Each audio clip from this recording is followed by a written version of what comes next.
Welcome, everybody, to the February Lunch with NEMA. My name is Heather Riggs. I am here in the NEMA office in Arlington, Massachusetts.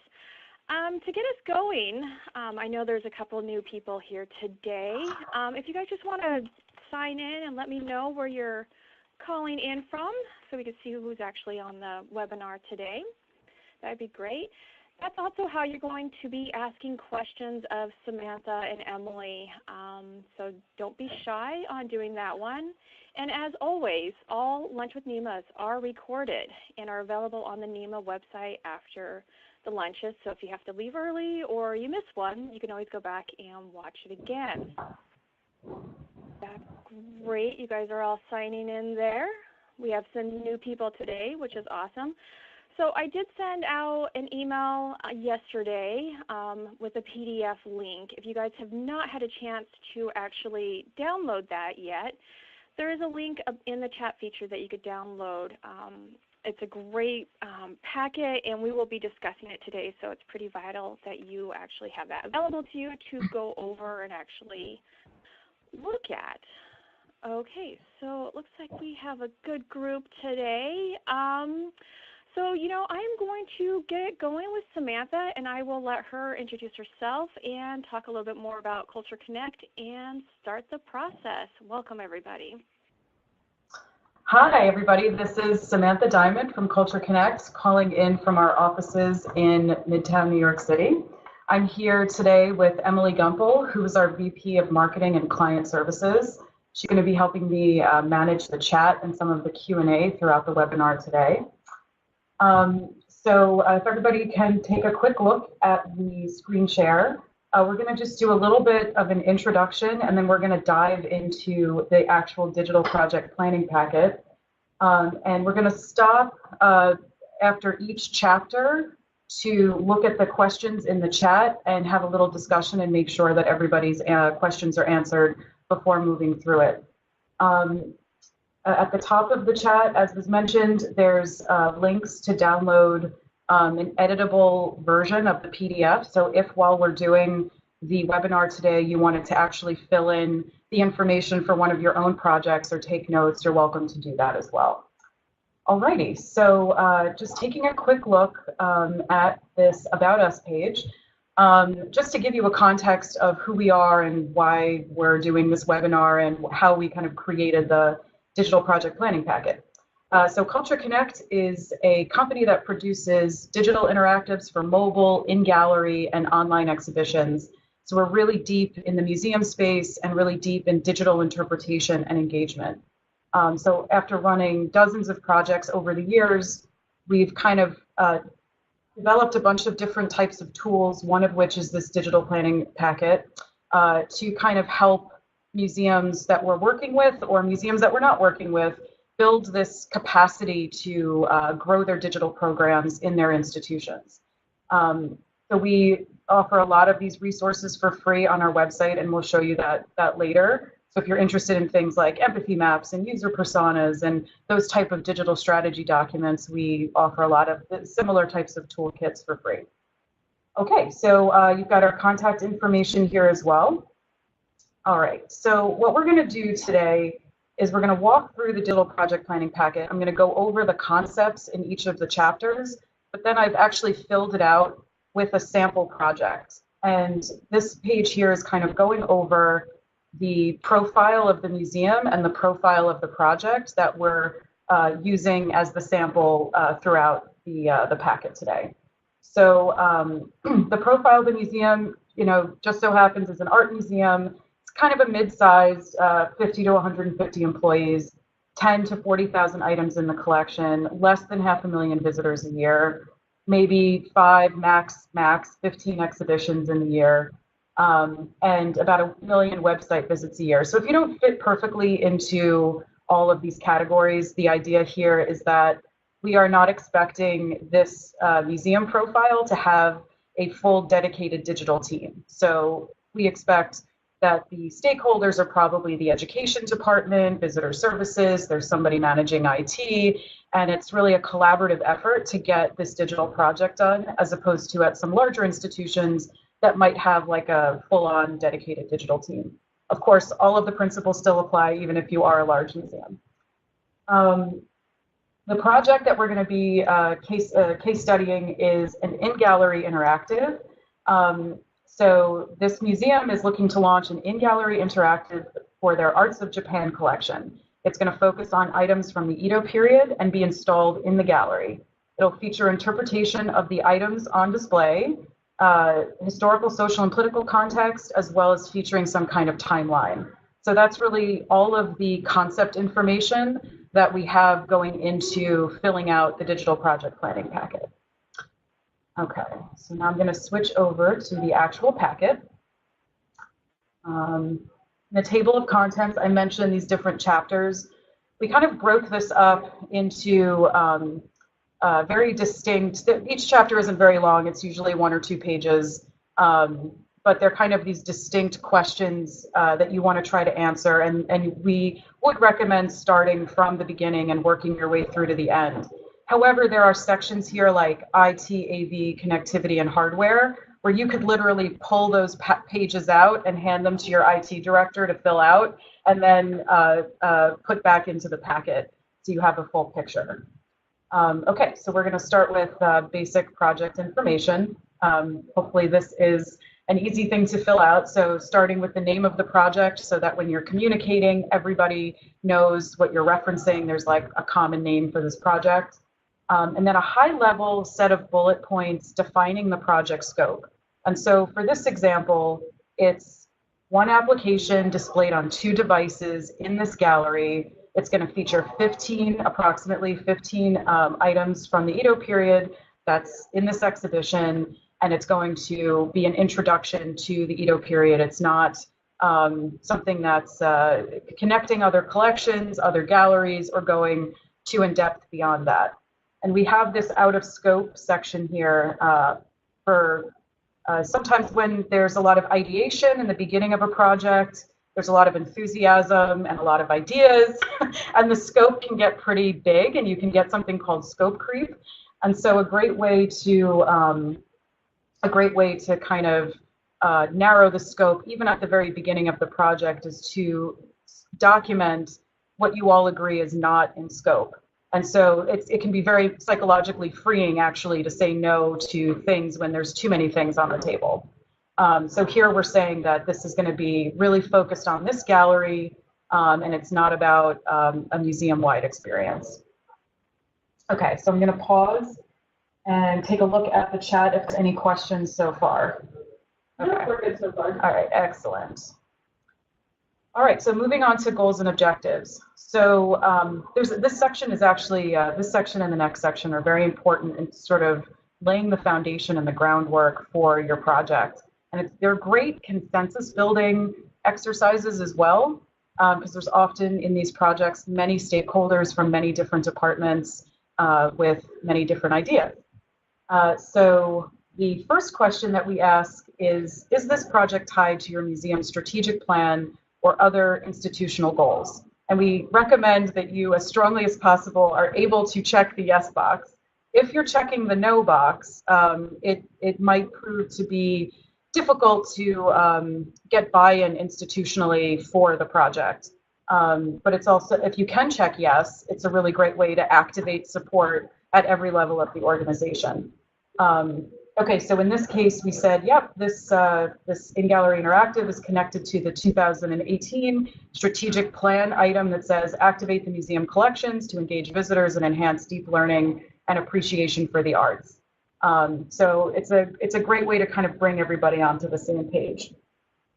We have these little pro tips throughout the packet that are just fun little acronyms and things like that to help guide conversation. So in this case, it's just sort of saying when you think about your goals, which we'll talk about on the next page, try to be specific, they're measurable, they're actionable, they're realistic, and they're time bound.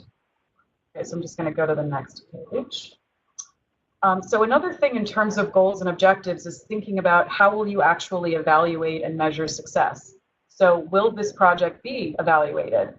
In this case, yes. The answer is yes, and the person who will do this is the Interpretation and Education Department Manager. When will they do this? We're saying that they'll do this post-launch, and they'll do it on a quarterly basis. And the first report will come out 3 months after the application launch. Now, there are other points in time when you may want to do evaluation. You could do evaluation halfway through the project. So it could look a little bit like user testing or a soft launch, which is like you're releasing it kind of in its pilot format, and you're getting kind of initial feedback, and then you're refining it for a big public launch. So this is really up to you, but we generally recommend that you do at least some evaluation, even if it's once every 6 months or once a year, just to kind of make sure that the engagement is what you expected and the goals that you're setting at the beginning of the project are actually being realized once the project is launched. So we have a little tool here called Moscow, which is short for must have, should have, could have, and won't have. And it's one of many types of tools that are out there for helping to prioritize pain points that you want to resolve, or priorities within the project, things that you want to build or include. So we're going to walk through a couple of examples of this. But I think when you're in this sort of early stage of the project and everybody has a lot of ideas, that it's a good practice to actually document all those ideas and then afterwards go through this this exercise of prioritization. And of course, you want to be careful not to label everything as a must-have, because that's then, of course, not actually prioritizing. So having a little bit of discipline around this. So let's go through the first exercise here. So list and prioritize the problems or pain points this project is trying to solve, or how this project is enhancing the experience. So we wrote this as a problem or pain point. So at the moment, there's little to no interpretation in the wall labels or on the website for what will be featured in this exhibition. So it's a must-have that we solve this pain point. There's no channel for measuring engagement at the moment. This would be a should-have, but if something had to get, if we could only solve one pain point, it would be this first one.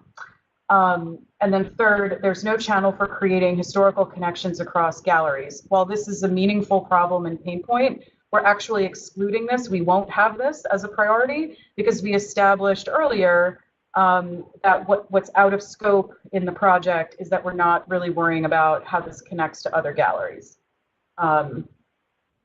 Okay, so last page in this section. So list and prioritize the qualitative goals.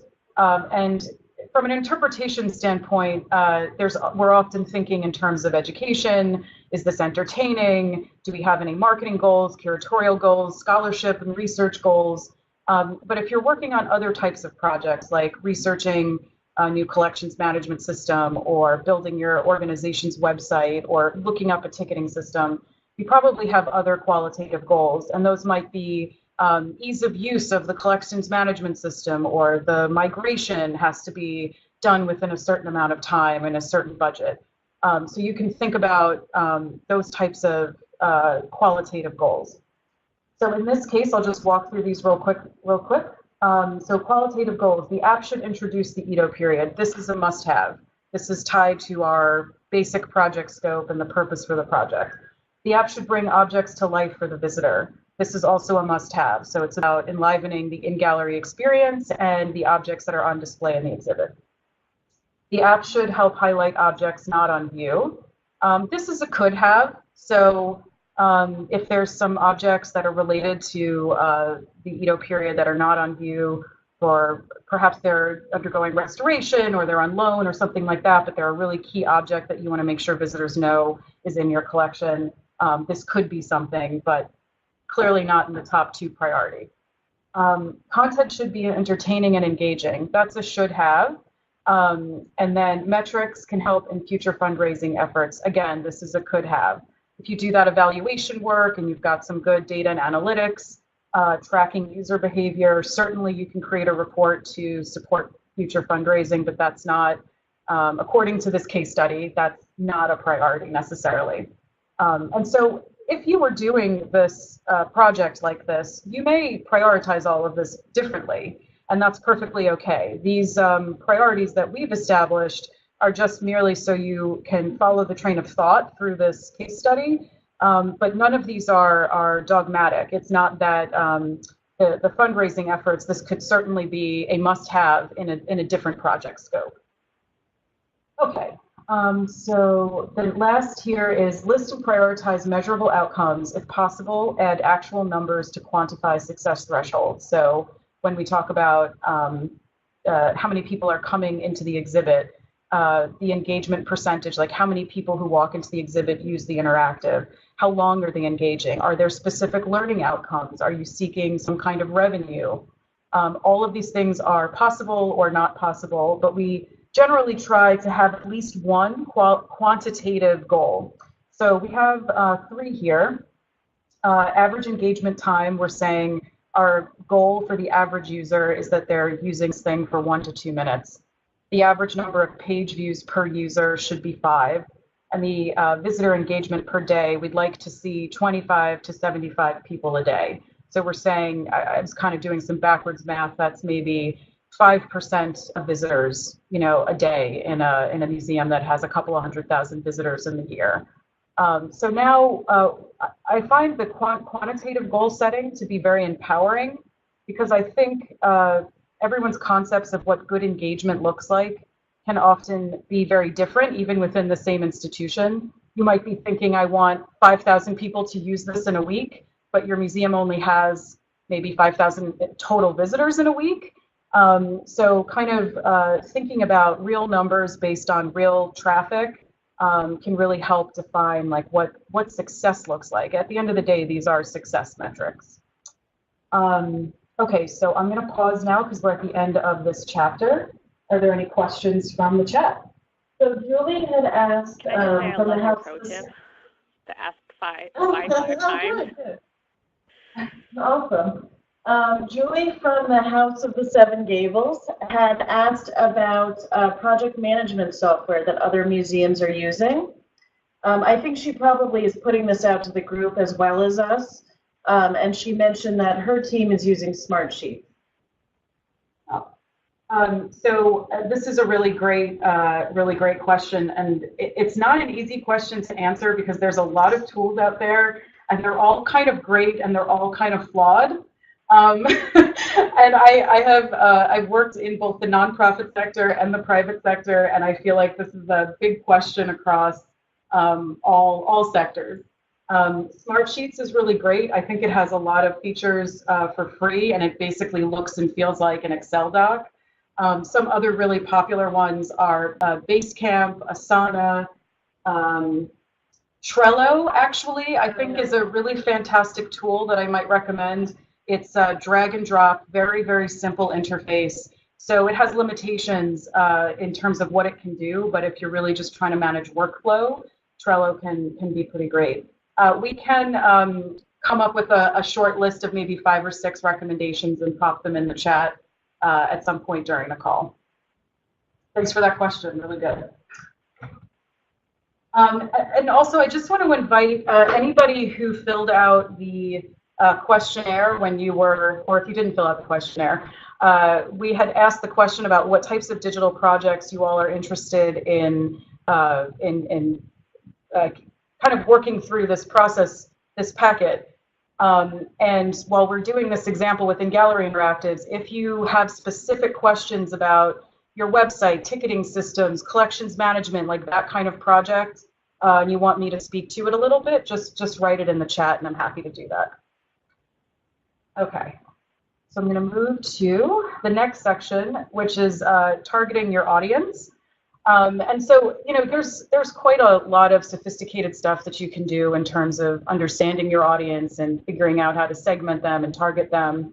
But for the purposes of just defining the scope and the focus of this digital project, we try to ask a series of kind of the key questions. So one of the things that I love asking and starting with is this idea of who is your primary target audience in terms of their engagement.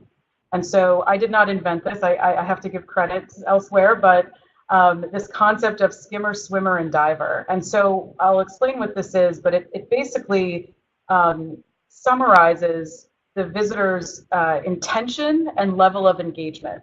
So skimmer is someone who's skimming the surface. They might be a tourist who only has an hour to spend in the museum, and they're just kind of sweeping through the galleries and they want the highlights.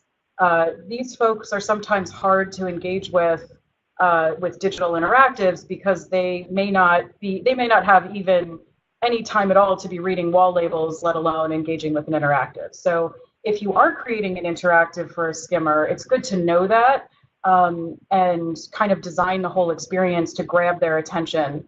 In this case, we're targeting a swimmer. Swimmers are folks who kind of, they might walk through one gallery quickly, but then they get to the next gallery and they're diving a little bit deeper. Maybe they're there for a special exhibition. They're typically targeted and focused, and so they'll swim deeper when they're interested in something or when they come upon something that catches their interest.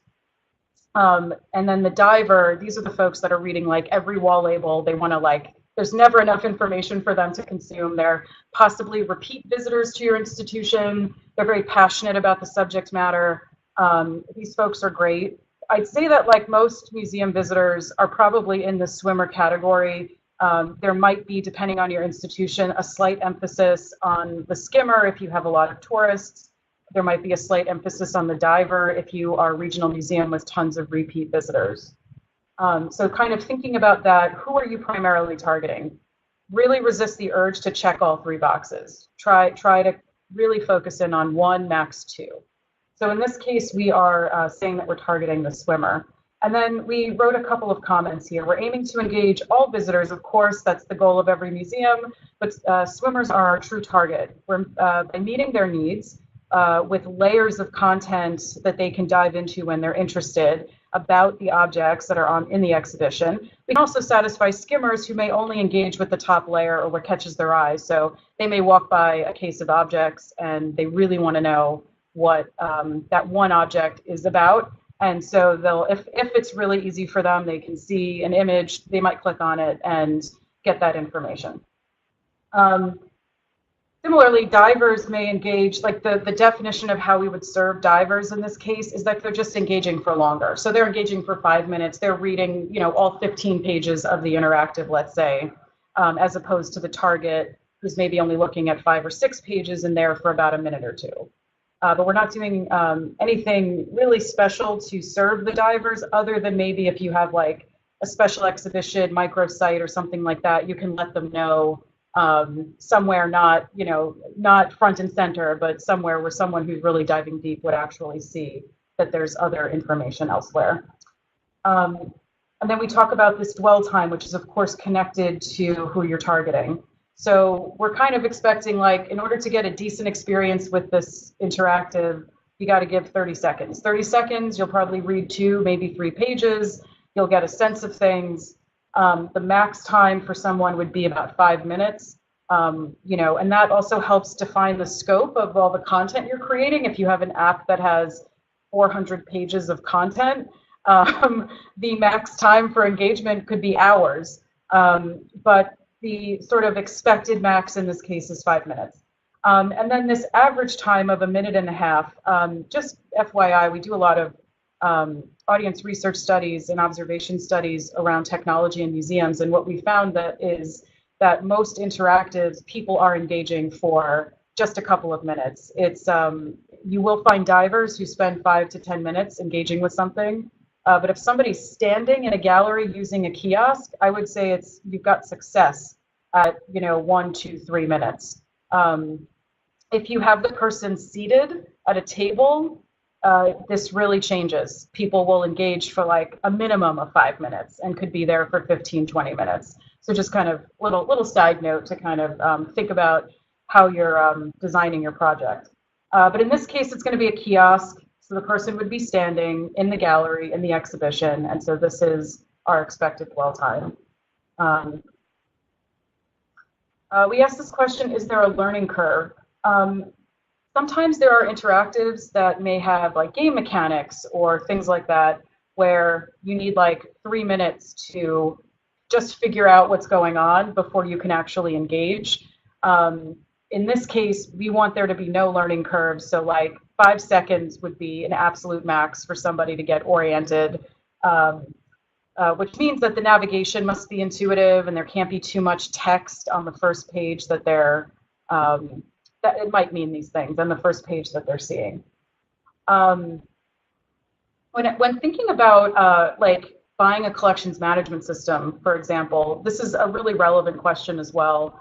You may have new users to that system, and the learning curve could be a month or 2 weeks or 6 training sessions. So this question, even though we're answering it right now in the context of in-gallery interactives, I think is really a really important one for all of these projects. Okay, primary age target. I'm saying 18 plus. You could even get more narrow with this if you're trying to create something that's geared for your young patrons or something like that. This might be, 25 to 40 or something like that. But in this case, we're just drawing a distinction that this is really for adults, and that we're not targeting children for a variety of reasons. We'll talk about in a minute. What is the expected subject matter expertise of the primary audience? So we're saying none to low. And so that's also important if you are targeting a diver at an institution where you have repeat visitors, but the interactive is geared towards a novice. That might be a little bit of a mismatch. So that's just kind of thinking about these things all together. So in this case, it's none to low. And then this is appropriate for both individual and group use. The reason we ask this question is, especially with in-gallery interactives, is engagement is deeply affected by group dynamics. So if you have 2 people going through the exhibition versus a family of 5 where there's children involved and those children are under the age of 13, all of these things kind of deeply impact the attention span of the person using the interactive and also their goal. So a mother might be using the interactive for the express purpose of engaging with their 6-year-old that they're there with, versus 2 people in their 40s that are just kind of walking through at their own pace and might approach the interactive solo. And we've kind of developed these insights, again, based on why we ask these questions and the insights around them, based on this observation work that we've done across many different types of museums. Group dynamics actually have a much, and the sort of skimmer, swimmer, diver, those 2 things have a much bigger impact, we find, than worrying about age demographics. We don't necessarily see quite the same correlation with digital engagement around age as you might assume. Okay. So we asked this question, how will you accommodate multiple people, since we checked this box? And while the screen will ideally be big enough for 2 people to be able to stand next to each other, we're actually looking to accommodate lots of people by having 2 devices. So if there's a lot of demand for this, there will actually be multiple places a person can engage. And then we wrote here about who would not be. So it's really good to kind of establish who is not the target audience, reinforcing the answers to some of the previous questions. So we said children, and largely because these school tours, which is when most of the kids are coming into this particular museum, are led by staff, and there would not really be any self-guided learning, and that's really when kids are coming to this museum. Again, this answer would be specific to your institution, of course. I'm going to pause now and see if there's any questions. Yes, so Eric asked a great question. He said, according to the data, most museum visitors are skimmers. So is it worth the time and effort to create interactives for that smaller demographic? And Jill brought up a great point. Do you plan for the audience you want or the audience that you have? Yeah, and I think, of course, the answer to this question is going to be specific to your institution. We've worked with regional museums where 80–90% of their visitorship are returning visitors and live within, I don't know, 20 miles of the museum. That's a very different proposition than, say, a museum who's in New York City, where they have possibly millions of visitors, and a huge number of them are tourists who have, who, by the way, the tourists might be really pressed for time in skimmers, or they could have traveled halfway around the world to come to this museum, and this is the highlight of their day, and they're going to actually be divers. So what I would do is I would, first thing I would do is I would gather some data about your visitorship and validate some of the assumptions around who's actually walking through the door, who's actually going to these exhibits, and then from there, see who's actually engaging with your existing technology. If you notice, I mean, if you observe in a gallery for 60 minutes, you will get so many insights about what's working and what's not with the in-gallery interactive. Sometimes the reason people don't interact has nothing to do with intention. It has to do with some installation problem or some distribution problem. Okay, so I recommend all of that. To your question about, is it worth creating something for a small population? So let's say you're creating something for divers, but the divers are only 20% of who walks through the door. I mean, I think that is a question for your team to answer internally. Maybe these are very valuable visitors. These are your patrons. These are folks, by serving them, you're also showcasing your scholarly leadership in a particular place. I think it's tough for me to give like a general answer to this question, because I do think it connects back to the mission of your organization, who your organization's specific visitorship is, and their behaviors and their wants, and other institutional goals you may have around scholarship and engagement.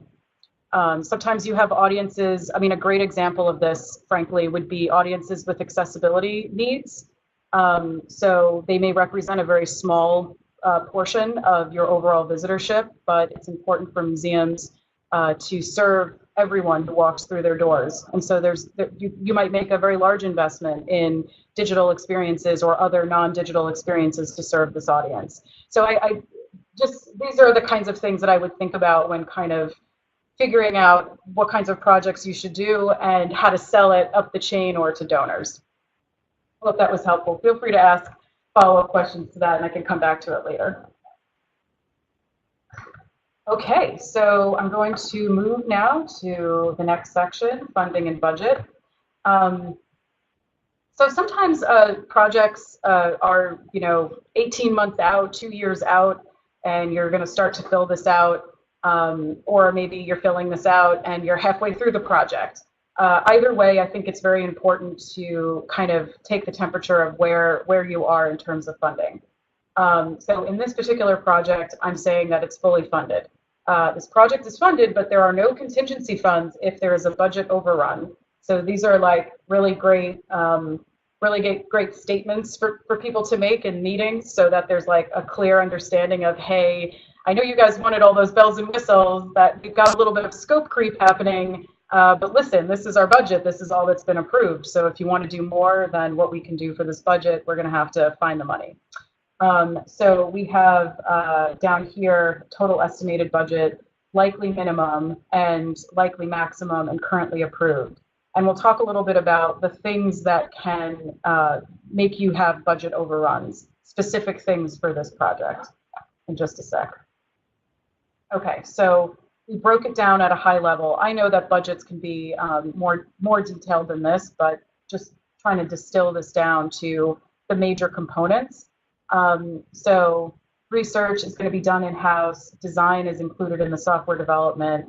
The software development all in is $15,000. This is all made up numbers just for the purpose of this exercise. Content production and development is going to be in-house. If it was going to be produced externally, you'd have to have a budget for, say, a video producer, audio producer, or something like that. The hardware is estimated at $2,500 for 2 devices and a kiosk mount. Installation is going to be done in-house. Onboarding and training is done within the software development. and there's no budget for rights and reproductions. So, or additional image licensing or media licensing. So that's a risk area where if you do decide to include media that needs rights clearance, paid rights clearance, this is creating a healthy boundary around saying you can't have that kind of content in the application. And if you want that kind of content in the application, you're going to have to find additional funds because it's not in the budget. I find that in project management, boundaries are, people appreciate boundaries. It helps provide clarity and focus.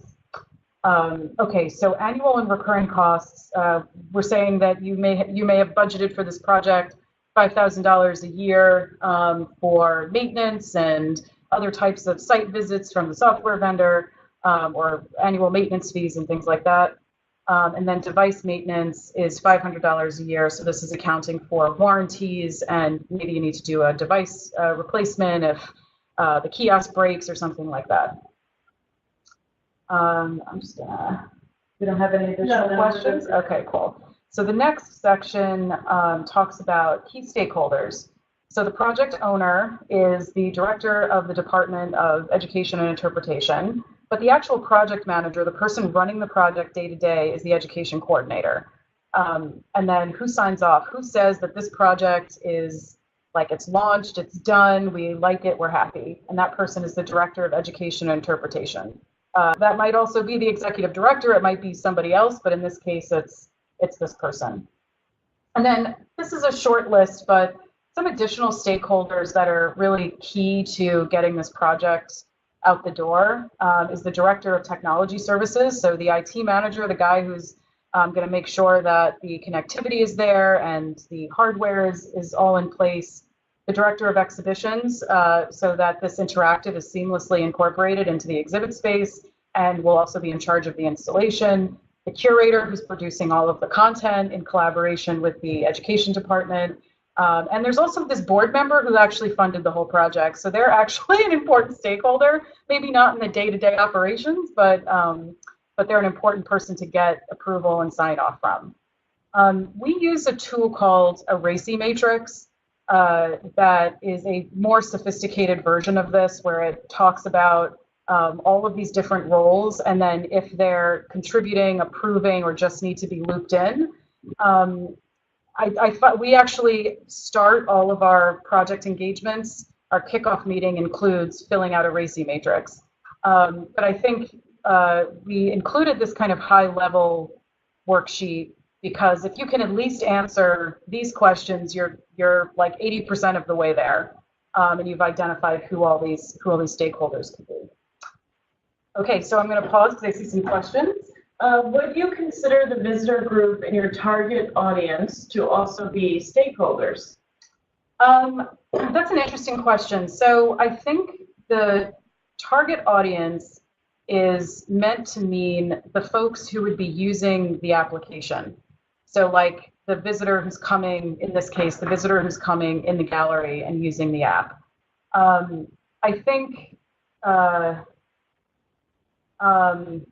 kind of reversed your question there. Sorry, I was going to say that the stakeholders, like a board member, aren't really your target audience technically. They're a stakeholder, but you're saying the visitor group is a stakeholder.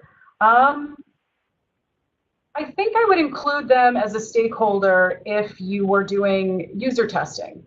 So if halfway through the project you had like a prototype version or some sample pages, and you wanted to show it to 20 visitors that came through the door that day, they could be considered a testing stakeholder. So I think that's maybe how I would conceive of that. Okay. So moving to project resources. So this set of questions has to do with the outside vendor. Do you have a vendor partner identified? Yes. We will not be sending out an RFP. Our threshold for RFPs is $25,000, and this project is below that budget. I really like asking this question because you know, we are often ourselves as a vendor on the receiving end of RFPs, but we're also engaging with museums more often than not without RFPs. And I think even if it's an informal process, not like a hardcore procurement RFP process, it's a really helpful exercise in refining the scope and the objectives and all of that. If you're filling out this project packet, you could probably pretty easily write up an RFP. Do you have a quote or estimate? Yes.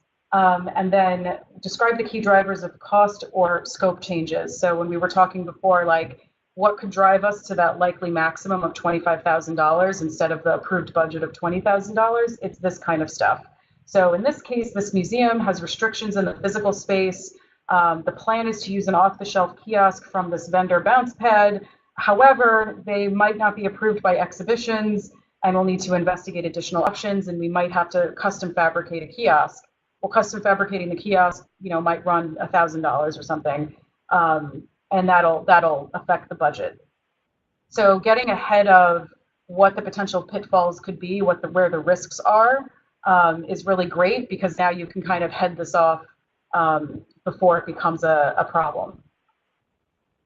And then who must approve outside vendor scope changes? Well, it's the deputy director, CFO, that has to approve those. For internal resources, did you write a project brief or specification? So is there any kind of document like this project packet or something more detailed around the concepts? Yes, we wrote it. It was actually prepared in order to seek funding from this board member.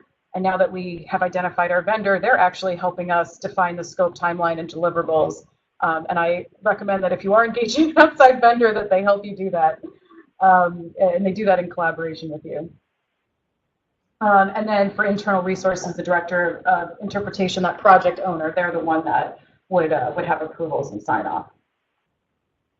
Just looking at the time, I'm going to keep going until I see questions kind of coming in. Okay, so now we're going to talk a little bit in the next section or two about more post-launch, long-term kind of questions. So lifespan and maintenance. Sometimes with museum projects, because so much went into getting the funding and developing the content, there's this idea that this technology is going to last for 100 years. Technology does not reasonably have that kind of lifespan.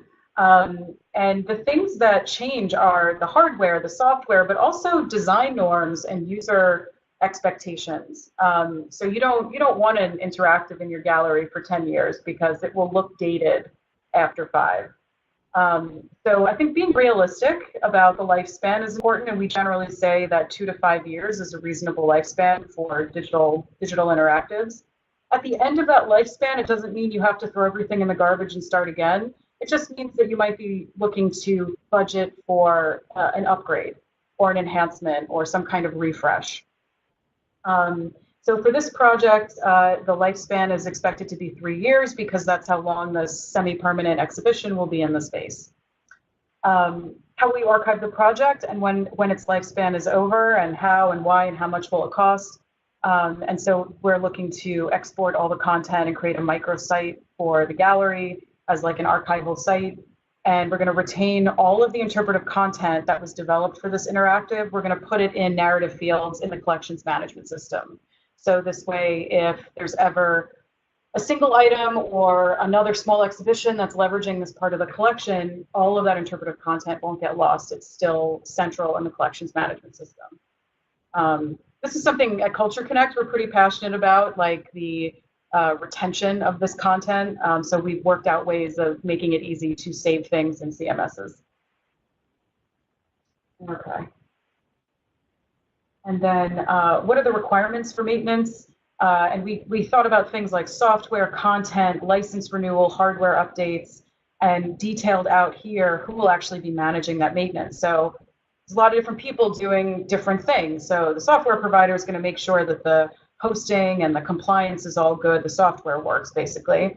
The exhibitions department is in charge of the physical installation of the device, but then they kind of disappear after installation. So it's the IT department that's actually going to make sure the device is working and the electricity is working, and if there's any bugs that they need to report, they'll report it to the software vendor.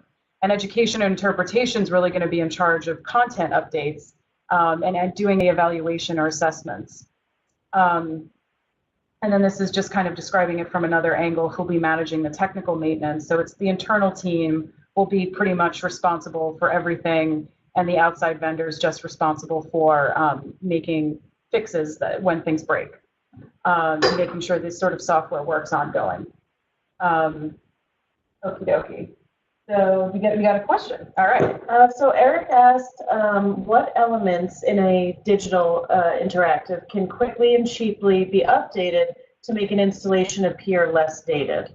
Yeah, this is a great question. So I think one of the things that really drives the look and feel of an interactive is the fonts and colors. So fonts and colors dominate design, believe it or not, like as much as images and things like that.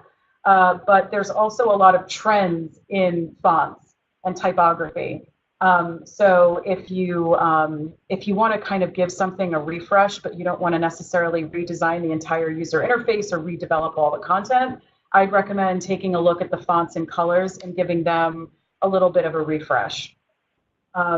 We have on our blog a typography how-to that gives some best practices around that as well.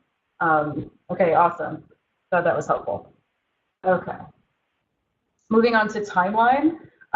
So I think it's important to acknowledge which stage you are at the project. Is this, early concept, or are you guys filling out this packet like halfway through the project?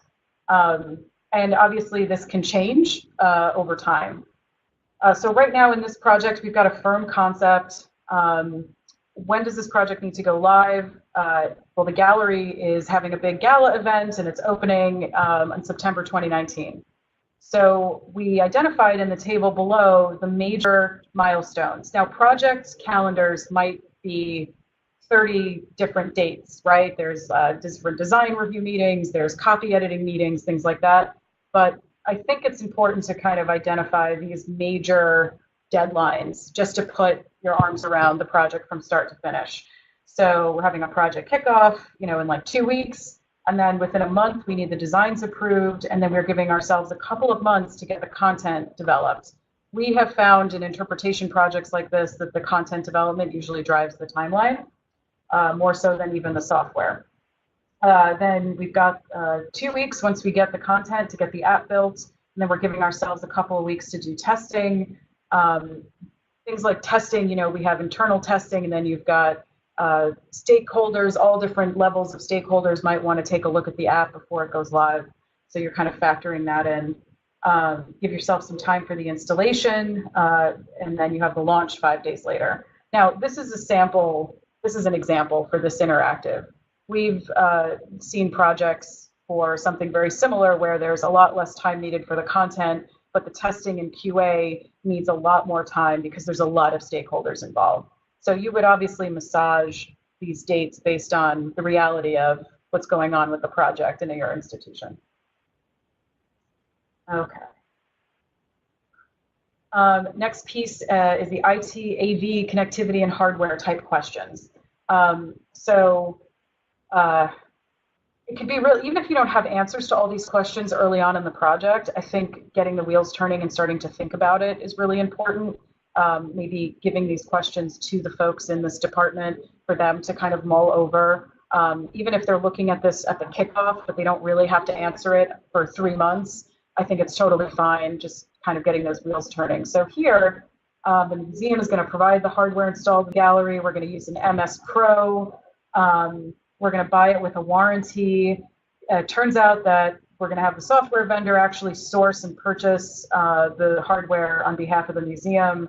And we're going to have the warranty cover the first year, and then we're going to buy a warranty each additional year for $500. And so that's what's part of that maintenance cost we looked at earlier in the packet. Who'll set up and install the devices? It's going to be the exhibition department and IT are going to collaborate together. Do you need, this is a big question we get asked about, does the device or hardware need an internet connection periodically or at all times, Wi-Fi or data cable? So I know a lot of museums struggle with good connectivity, whether it's hardwired or Wi-Fi. So in this case, they don't really need the interactive to be connected to the internet unless they're syncing data or updating content or doing an update of some kind with the software. So that's really good. And then power is supplied through the kiosk. Great. In terms of maintenance, there's a clear understanding that the hardware here, has a warranty for 1 year, and the software is going to be maintained on an annual basis, and the hardware can be replaced as needed. But we're not actually planning on doing any major upgrades to the software or redesigns of the interactive for 3 years, because we said the lifespan is 3 years. So you can see that as you kind of work through the packet, it gets easier and easier to answer some of these questions because you've set those boundaries early on with the scope, you've gotten those stakeholders involved, et cetera. Okie dokie. Content production. So if you're doing a digital project that does involve a lot of original content production, so in-gallery interactives, mobile guides, maybe you're redesigning your website, it's good to kind of break out at a high level all of these different components. So written content is going to come from the interpretation department, but we've certainly seen, you might be working with an outside vendor who's doing content production for even the written content. You could also get more specific and say that it's specific people within the interpretation department or specific curators. Copy editing, images, so you're probably going to end up involving folks in your collections management department or digital asset management department who is going to get source for you all these images and the audio. And then in this case, there's a third party providing a video. And so the note here is Harvard Museums has produced a video about the Edo period with closed captioning. It's available on YouTube, but we're going to be contacting the people at Harvard Museums so that we can get the MP4 and actually include it in the interactive, and we'll get the rights cleared around that as well. And so this is alerting us again to, we hope that they'll give us clearance for this for free and that we won't have to pay a license fee because we haven't budgeted for that. Okay. And then the next.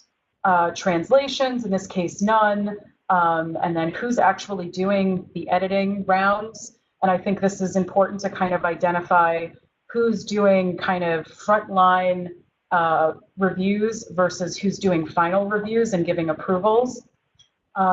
Who's responsible for rights clearances, in this case, the digital media asset manager.